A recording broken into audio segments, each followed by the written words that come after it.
চাঁদপুর জেলার মতলব উত্তরে, মোহনপুর ইউনিয়ন মেঘনার তীরে, কৃষি আর মাছে জীবন গড়া, শ্যামল প্রকৃতিতে মনোহরা।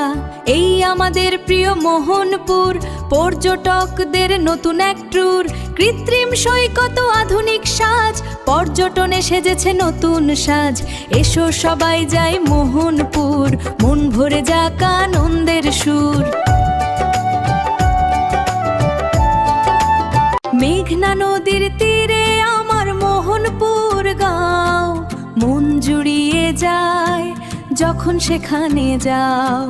কৃত্রিম সৈকত আর সাজানো পরিবেশ, পর্যটকদের কাছে যেন এক নতুন দেশ। এসো সবাই